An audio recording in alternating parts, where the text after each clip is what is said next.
მოგესალმებით და მივესალმებით ტელემაყურებელს. თქვენთან მოვედი აღჭურვილი სტატის ოფიციალური მონაცემებით, ციფრებით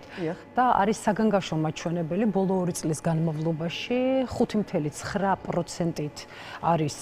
წარმოდგენილი წლიური ინფლაცია. ეს არის რეკორდული და მაქსიმალური მაჩვენებელი და თლიანობაში ის სტატისტიკა, რაც გამოქვეყნდა,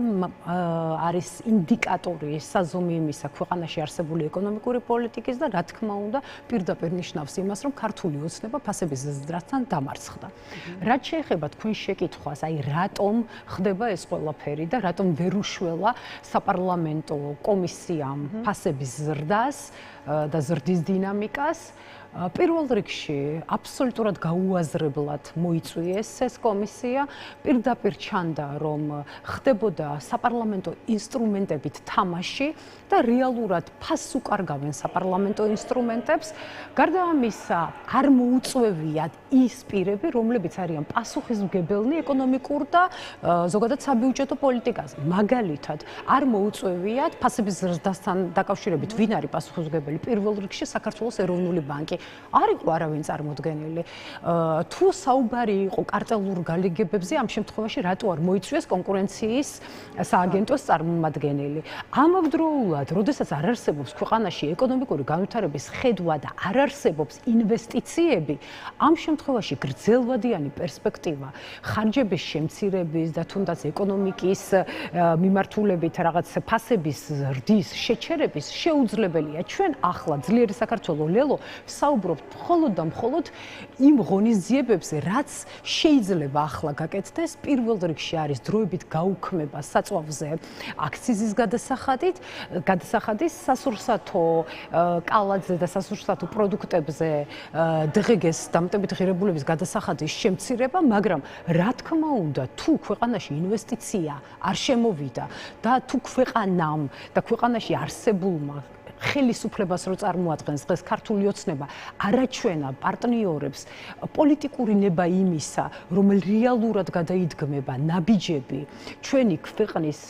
ევროატლანტიკურ სტრუქტურებში ინტეგრაციის და იმ წესების თამაშის, რაც არის ცივილიზებული და დემოკრატიული მსოფლიოსათვის აუცილებელი წესები, შეუძლებელია ამ ქვეყანას კონდეს პერსპექტივა და რაც შეეხება გადასახადებს, აი ახლა უკვე მოუვიდა მოსახლეობას ქვითრები ელექტროენერგიის და ეს თავიდან თქვენს უფრო მეტად აწყობდათ უფრო სწორედ, რომ 5 თეთრით გაძვირდა. მაგრამ ეს 5 თეთრი ელექტროენერგიის გაძვირება არის 33%. ეხლა თქვენ დაწთვალეთ, რამხელა სხვაობა არის. ამას გარდა შევიდა ძალაში უკვე გაზრდილი ჯარიმების ტარიფები და მოსახლეობამ კარგად რო გაიგოს, ანუ 50-დან 100 ლარამდე გაიზარდა სანქცია სიჩქარის გადაჭარბებისთვის, 40-დან 50 ლარამდე გაიზარდა სანქცია უსაფრთხოების ღვედის გამოუყენებლობისთვის, 30-დან 50 ლარამდე გაიზარდა სანქცია ავტომობილის მართვის დროს მსხვლის მიერ მობილური სარგებლობისთვის, მაგალითად ტროტუარზე მოძრაობისთვის ან არასწორი პარკირებისთვის 200 ლარი. ანუ თავიდან ბოლომდე ეს ხალხი სადაც იმდენი ფული შევიდა ბიუჯეტში ამ ჯარიმებით. იცით რა არის? ჯარიმებით შეტანილი ფულით ცდილობენ იმის დაკომპენსირებას, რომ ქვეყანაში ინვესტიცია არ შემოდის და დასრულდება ეს ჯარიმებიც, ხალხიც გააჩერებს იმ მანქანებს და მე ვნახოთ საერთოდ რა ფული შევა საქართველოს ბიუჯეტში. გეუბნებით პირდაპირ, რომ ძალიან გაჭირდება უახლოეს პერიოდში ეკონომიკური მდგომარეობა, რადგანაც აისახება საწვავის გაძვირება, ტრანსპორტის გაძვირება, პროდუქტში, მომსახურებაში, საგაზაფხულო სამუშაოებია დაწყებული, გლეხი, ფერმერი, ყველა მიმართულებით, ახლა საწვავის გადასახადი რო ამდენია, მექანიზაცია, რითი უნდა ამუშაონ და ეს ხელისუფლება საერთოდ არ ფიქრობს ხალხზე. აცდენილები არიან თავიდან ბოლომდე და ახლა ფასების დამდგენ კომისიაზე, როდესაც საუბარია და როდესაც იქვე ჟღერდება, მულტიმილიონერებისაგან შემდგარი კომისია, ჟღერდება ისეთი საოცარი ფრაზები, რომ საქართველოში ვერ ნახეს მოშიმშილე ბავშვი, ვერ ნახეს მოშიმშილე ბავშვი იმ ქვეყანაში, სადაც მოშიმშილე ბავშვების კრიტერიუმი იზომება სხვადასხვა მიმართულებით პროდუქტის დაკმაყოფილებით, თორე ცილოვანი შიმშილი, მე მგონი ბავშვების 90%-ს აქვს, იმიტომ რომ ხორცს ვერ ყიდულობენ, ვერ იკვებებიან, ომეგა, მაგალითად თევზის ვერ ყიდულობენ. აი პირდაპირ გეუბნებით, ხო თევზეული გაძვირებულია 21.3%-ით, ხორცი, ხორცპროდუქტები 10%-ით, ბოსტნეული 9.3%-ით, პური პროდუქტები, შაქარი, სხვა ტკბილეული. ანუ ყველა მიმართულებით და კვერცხი სიმბოლო ქართული ოცნების 4.5%. ჩვენ ხوار ვიგონებთ. საქსტატი ამბობს ამას და ეს არის ციფრები და ამ დროს ქვეყანაში 700,000 აცდა სოციალურად დაუცველი ადამიანები, ნახევარზე მეტი არის ბავშვი, 23,000 აცდა იმ ბავშვების რაოდენობა, რომლებიც სკოლებიდან გამოიყვანეს და წავიდნენ უცხოეთში, ანუ სწავლა მიატოვეს და წავიდნენ უცხოეთში და უფასო სასადილოებში ბენეფიციარებს კვებავენ ლარი და 13 თეთრი და ეხლა მაინტერესებს აი თითოეულმა მათგანმა მართლა შუბლის ზარღვე რო აქვთ გაწყვეტილი ამ ქვეყნად სახლში აბა შეეცადნონ და ლარ და 13 თეთრად გამოკვებონ ოჯახის წევრები საერთოდ გადასამოწმებელია იმ უფასო სასადილოებში წყალს და პურს აძლევენ მხოლოდ ბენეფიციარებს და კიდე ამბობენ სუსის ბრიფინგები ტარდება და გვეუბნებიან რომ ესე რა ქვია ამასაც იპარავენ თურმე თვითონვე ამბობენ ამ ყველაფერს და ეხლა ფასების ზრდას სუსის გამოძიების დაწყება უშველი და ქვეყანაში სადაც ინვესტიცია არ შემოდის, ქვეყანაში სადაც ოფიციალურად პასუხისმგებელი პირი არ არსებობს და ამას გარდა ყოველდღე ანტისახელმწიფოებრივი განცხადებები კეთდება რაღაცა deep state-ზე, დასავლეთის მავლე-გავლენებზე,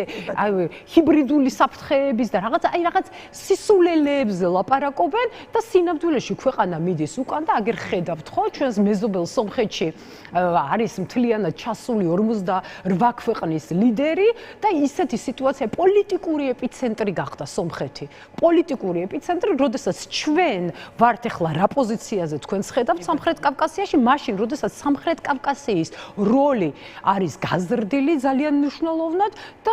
ქართული ოცნება არაფერს არ აკეთებს ამ მიმართულებით და დღეს ვნახეთ რომ პრემიერ-მინისტრი როდესაც ჩავიდა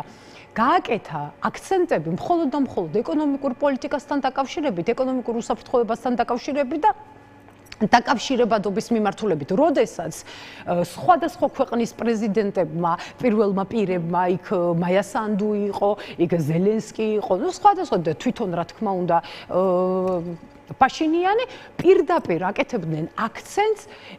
ევროსტრუქტურებში ინტეგრაციის მიმართულებით და ჩვენ კანდიდატის სტატუსის მქონე ქვეყანა ამ საკითხს, აი მთავარ საკითხზე არ ვაკეთებთ არაფერს, არც ერთ განმარტებას და ესე წარმოუდგენელია რაც ხდება, თუნდაც ქვეყნის შიგნით, თუნდაც ქვეყნის გარეთ და რა თქმა უნდა ზიანდება ჩვენი ქვეყნის ეროვნული ინტერესები, რა თქმა უნდა ზიანდება ჩვენი ქვეყნის იმიჯი, როგორც ქვეყნის შიგნით, ასევე ქვეყნის გარეთ. ეს არის წარმოუდგენელი მდგომარეობა, როდესაც ეპიცენტრი არის სამხრეთ კავკასია, როდესაც ყალიბდება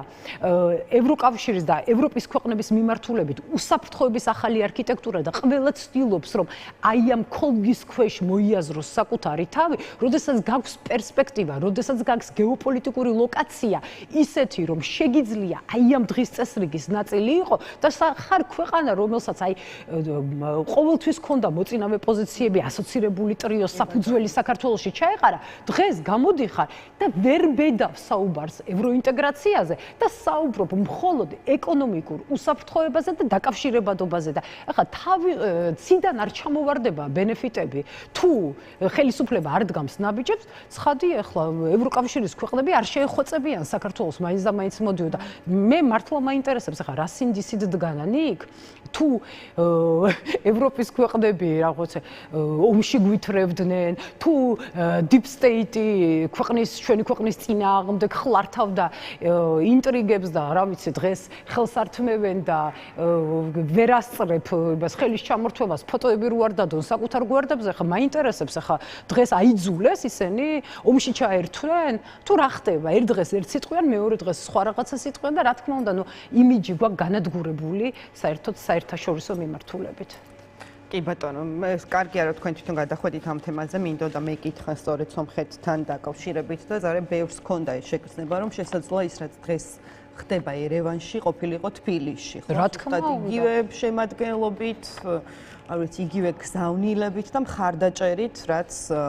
ძალიან ბევრს ნიშნავს, მოკლედ მარტივად რომ ვთქვათ, მით უმეტეს ჩვენს რეგიონში. მსგავსი სამიტები. ლანა, ისე უფრო მეტიც რა ბოდიში ჩაგეჭრებით, უფრო მეტიც დღესვე ითქვა, რომ შემდეგი სამიტი იქნება აზერბაიჯანში და ანუ აი ამ სამხრეთ კავკასიის ქვეყნები და ჩვენ ვართ მხოლოდ ამოვარდნილები და თქვენ ახლა წარმოიდგინეთ, რომ დღეს თბილისში 48 ქვეყნის ლიდერი იყოს ჩამოსული, ეს იქნებოდა რამხელა შესაძლებლობა ჩვენი ქვეყნისთვის, რამხელა გარღვევა იქნებოდა და ეს ყველაფერი ხდება გვერდით სომხეთში, რომელსაც უსაფრთხოების უდიდესი გამოწვევები აქვს და უმძიმესი მიმართულება კიდევ უფრო მეტი ვიდრე საქართველოს, მაგრამ როდესაც არსებობს სწორი პოლიტიკა, ეროვნულ ინტერესებზე ორიენტირებული პოლიტიკა, აი ეს მოახერხა, ესე რომ ვთქვათ, დალაგება ურთიერთობების, იგივე თუნდაც აზერბაიჯანი იქნება თუ თუნდაც მისი რიტორიკა პუტინთან, არ ვიცი, კომუნიკაციის დროსაც, ხო? ისო ფასების ნაწილს მინდა რომ დავუბრუნდეთ ქალბატონოვან, აი მე ვახსენე რომ თქვენ პარტიაში დღეს გამართულ ბრიფინგზე რაღაც გამოსავალი შესთავაზეთ, ესე ვთქვათ, ხელისუფლებას და ამაზეც რომ ვისაუბროთ, აი რა კუთხით ხედავთ, რომ აი შეუმსუბუქდეთ მოქალაქეებს არსებული ყოფა ეს სოციალური გამოწვევები, რა შეუძლია გააკეთოს სახელმწიფოს ასეთ დროს, იმიტომ რომ ერთ-ერთი მთავარი არგუმენტი, სხვათა შორის იგივე საწვავის ფასთან დაკავშირებით, როდესაც ვსვამთ კითხვას, არის რომ აი რეგიონში რა ხდება ახლო აღმოსავლეთში ხომ ხედავთ, აი ამის ბრალია და არა ჩვენი. რეგიონში რა ხდება, ეს ხდებოდა ყველა ქვეყნისთვის, მაგრამ პასუხისმგებლიანმა ქვეყნების ხელისუფლებებმა გადაწყვიტეს ეს საკითხი და რამდენიმე კვირაში მოაგვარეს, შესაძლებელია საბიუჯეტო პოლიტიკის ისე გადაგეგმარება, რომ მოსახლეობას ტვირთად არ დააწვეს. მე გრძელვადი ამ პერსპექტივაში, გარდა იმისა, რომ ქვეყანაში არ შემოვიდეს ინვესტიციები და ქვეყანას ზოგადად არ ჩაერთოს სხვა ქვეყნებთან ეკონომიკურ თანამშრომლობაში, ყველა ღონისძიება იქნება ხანმოკლე ბენეფიტის მატარებელი, რაც ასევე მნიშვნელოვანია ჩვენი ქვეყნისათვის და იმიტომ ვამბობთ, რომ ეხლა მოსახლეობისთვის შეხიდების თვალსაზრისით ეფექტური არის, რომ პირველ რიგში დროებით მოიხსნას საწვავზე აქციზის გადასახადი და ამავდროულად სურსათზე დამატებითი ღირებულების გადასახადი, მაგრამ ეს გამოსავალი არ არის, ეს არის მცირე ვადით დასტაბილურება და მცირე ვადით მოსახლეობისათვის აი ამ ტვირთის მოხსნა, მაგრამ თუ ხელისუფლებამ ნაბიჯები არ გადადგა გონივრული პოლიტიკის მიმართულებით, თუ არ დაიწყო ქვეყნებთან საუბარი რეალურ ინვესტიციებზე, თუ არ გადადგა ნაბიჯები და პოლიტიკური ნება არ გაატარა და უბრალოდ უნდა ითქვა, ბურთი მათ მხარესაა, მათ შეუძლიათ ამის შესახებ. ინვესტორი როგორ შემოვა ქვეყანაში, თუ არ გაქვს თავისუფალი სასამართლო, ინვესტორი როგორ შემოვა ქვეყანაში, თან მსხვილი ინვესტიცია, თუ პასუხისმგებელი პირი არ ყავს ქვეყანაში და ახლა ერთ დღეს ეუბნებოდე რომ შენი ქვეყნის პრემიერ-მინისტრია, მეორე დღეს ეუბნებოდე რომ ქურდია, მესამე დღეს მიყავდეს ციხეში სხვა მინისტრებთან ერთად, მეოთხე დღეს ხალხს ანახებდეს სახლებიდან ამოღებულ ქონებას და უამრავი მიმართულებით შეჭმულ ბიუჯეტს ჩვენი გადასახადების გადამხდელების ფონდ. ასეთ ქვეყანაში ცხადია ახლა კეთილსინდისიერი დასავლელი ინვესტორი ვერ შემოვა, მაგრამ ამის რეგულირება ჯერ კიდევ ხელეწიფება ქართულ ოცნებას თუ რეალურად გადადგავს ნაბიჯებს იმისათვის, რომ პოლიტიკური ნება ანახოს, რომ მზად ვართ გავაკეთოთ ეს, მაგალითად მზად ვართ, რომ გაუშვათ მაგალითად პოლიტპატიმრები, მზად ვართ, რომ სასამართლო წნეხისგან გავათავისუფლოთ, მზად ვართ, რომ ამ ქვეყანაში ეროვნული ბანკის წევრები მოიწვიონ და ველაპარაკოთ მას ფასების პოლიტიკაზე, კონკურენციის სააგენტოს მიმართულებით გადაიდგას ნაბიჯები. ახლა დღეს რო საუბრობენ რაღაც სასურსათო კალათაშიო, იაპ პროდუქტებს შევქმნითო და ჩავდებთო და რომც გააკეთონ, ჯერ რას აკეთებენ ხოლმე, მაგრამ რომც გააკეთონ ასეთი რამე, მონოპოლიების მიმართულებით საერთოდ ფიქრობენ რა მოხდება? ხელოვნურად ხო არ უწყობენ ხელს მონოპოლიების წარმოქმნას და ამის გამო ხო არ მოხდა ის, რომ კონკურენციის სააგენტოდან არავინ არ დაიბარეს. ამიტომ აი ესეთი გაუაზრებელი პოლიტიკა რომ არის, ერთი საათით, ერთი დღის და ერთი დღის რაღაც ახალი ამბების გადაფარვის, იმიტომაც არის ქვეყანა ამ დღეში. ჩვენ ვართ პოლიტიკური ძალა, რომელსაც გვაქვს ჩვენი დღის წესრიგი. ჩვენ დავდეთ ილიას გზა, ჩვენი დოკუმენტის საარჩევნოდ, იქამდე მისი ეკონომიკური ნაწილი, მარშალის გეგმა, სადაც მთლიანად ჰქონდა გათვლილი ეკონომიკური პოლიტიკის მიმართულებით, საბიუჯეტო პოლიტიკის მიმართულებით, რას ვაკეთებდით, საგარეო პრიორიტეტები რა იყო ჩვენი. რაც მთავარია, კიდევ ერთხელ ვამბობთ, რომ აუცილებელია ანაკლიის აშენება და ანაკლია საერთოდ ასამარებენ. ხედავთ, ახლა უკვე რაღაცა პრიორიტეტებს უცვლიან და უკვე რაზე არის ლაპარაკი, როდესაც ქვეყნის მთავარი პროექტი, რაც უნდა ყოფილიყო უსაფრთხოების, ეკონომიკურ და მოქალაქეების რაღაც